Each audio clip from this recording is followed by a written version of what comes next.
Hello everybody, my name is Reese and welcome to a special edition of For Glory Stereotypes. Now usually in For Glory Stereotypes I point out things that specific characters do all the time, but this time I want to point out the salty situations you're probably going to find yourself in. And by that I don't mean you being salty specifically, because you should never take For Glory too seriously, but more the second-hand salt you experience from others, and you will experience a lot. Now, I don't think there's anything wrong with getting salty per se, but it's kind of it's like a mental thing, right? You know, you need to, if it's okay to get slightly annoyed at something, but if you do let it get to you, then it's going to affect your play. You're not going to play as well. So, like, different levels of players can kind of control that better, you know? But anyway. The first salty set of individuals I want to address are the first stock taunters. Now, some background on me, I personally have nothing against taunting, you know, it's in the game. If you want to taunt everyone you come across, go ahead, you can do that. However, it just so happens that usually these people are the saltiest of all. They tend to usually be very new to competitive Smash, if you could call For Glory that. And as such, taunting, it's just something they do after a kill. You know, I know how it is. I was new once. I did it. But the thing is, if I could show you guys the amount of times someone has taunted me after the first stock, just for me to still win, and then we go back into the lobby, and there's the other guy calling me a bitch, or a noob, or a spammer. I got called Mega Cancer once. That's right. I've been called Mega Cancer. It's hilarious. It's like, come on, man. You cannot be doing your best Tumbleweed impression, playing like you bought the game yesterday, to tell me to learn to play. In fact, it's got to the point where if you do play like this, yet you still want to act like a salty arsehole, I will go out of my way just to make sure you are the one that leaves out pure salt. It's like, really, like this guy. It's like, really, this guy whose main game plan was to roll behind and forward smash. Multiple times, he did this with multiple characters. This guy wants to land that tipper and taunt. And he still lost. He still lost. Like, it's so funny to me. Like, it doesn't annoy me at all. Like, it doesn't bother me. It's just one of those things where it's like really, like, why would you taunt? These are honestly the kind of people that they will happily give it out, you know, they'll taunt and they'll do all this stuff, but they can never take it. I suppose the best thing you can do is just to keep winning, I suppose. Just show that you're way better. If you know you're better, like, that's what I do. If someone does that to me, I make it a point to do that. Like, I will just play you, and I will play you, and I will show you that, you know, you should really think about what you're doing. It's like, it's online, sure, and you'll probably never ever run into that other person that you're playing in real life. But, you know, it doesn't mean, oh, every single person you have to be an absolute dickhead to, you know? Just think about it before you decide to be as disrespectful as possible to everyone you run into.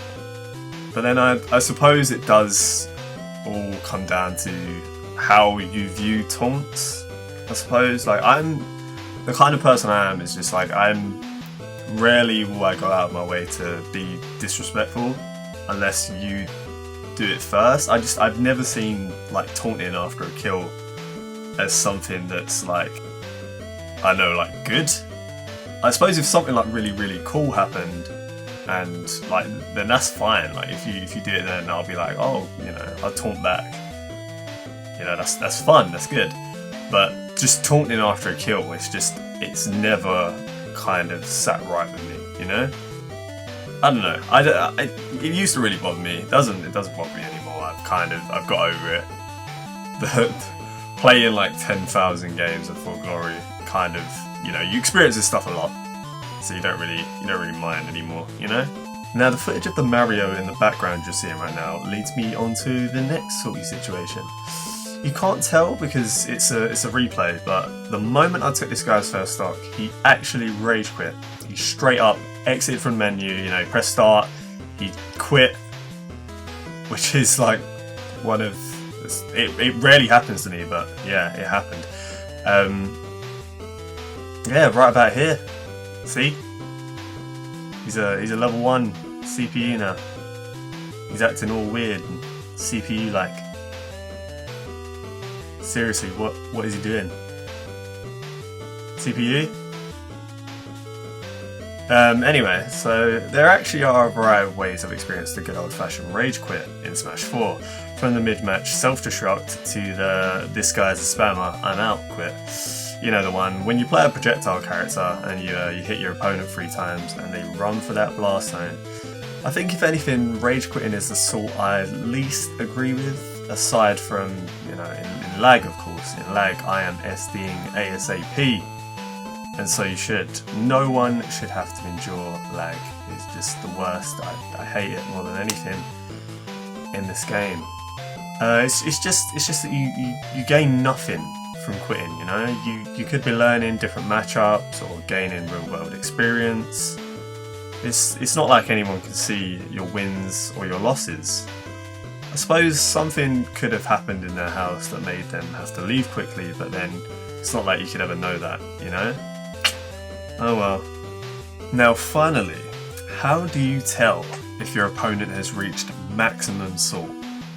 Well, for someone like me, who plays a lot of projectile-based characters, something I didn't make a conscious decision to do, by the way, just so happens that my favourite characters all seem to use them, it usually comes down to people attempting to counterpick my characters with a reflector user, oftentimes a character they have no idea how to play with, which leads to humorous situations like this.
slowly but surely, they all got lost in the salt.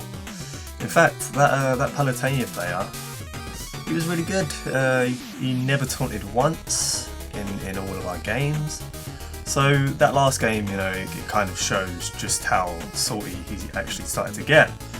You know, the taunt baiting was just, you know, it hurt, hit me, got me deep, hit me in the heart, that did. Yeah, I don't know, I feel like salt on For Glory is just, it's way too common. I suppose it's common in almost all online games. Maybe like other fighting games, you know, experience the same thing. I'm not really sure because I don't really play them. But yeah, there's just so many arseholes treating other people like arseholes. Now, I know I'm going to get comments like, oh, you say you don't care about other people's actions, yet you made a video about it. Believe it or not, in a way, I actually enjoy the salt. You know, if I really didn't like how these people acted, I would just not play For Glory.